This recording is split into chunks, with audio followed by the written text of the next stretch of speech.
Le clan Hallyday a démarré la semaine de la plus éprouvante des manières.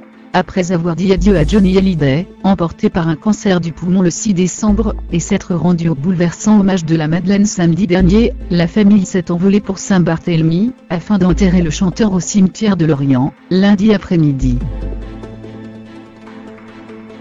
Un moment douloureux pour tous les invités, et pour l'épouse du défunt qui n'a pas pu contrôler son immense émotion.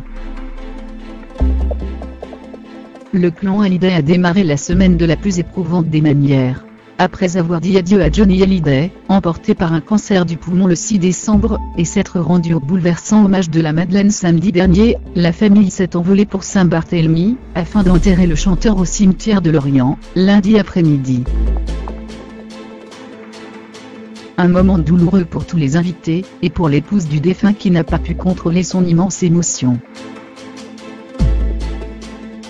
Si ses filles, Jade, 13 ans, et Joie, 9 ans, n'ont pas souhaité assister à l'inhumation de leur père de 74 ans, la Laetitia Hallyday a affronté cet épisode, entourée de sa maman Françoise, mais aussi de ses beaux-enfants, Laura Smet et David Hallyday. Un moment de communion après la mise au point nécessaire à l'apaisement du clan lors de la veillée funèbre du rocker.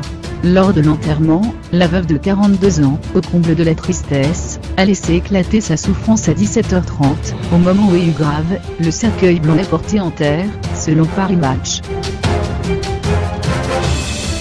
NTER, la Laetitia ne peut retenir ni ses larmes, ni un cri de douleur qui, soudain, déchire l'assourdissant silence, raconte Paris Match avant de signaler que David la prend aussitôt dans ses bras, la réconforte.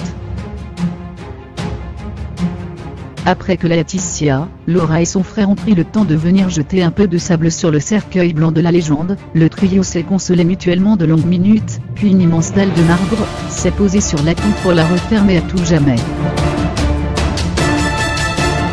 Elle est recouverte par les centaines de fleurs envoyées par les fans, et elle y restait en métropole, détaille le magazine. Poignant. Ne manquez pas le numéro de Voici consacré à l'adieu à Johnny Hallyday.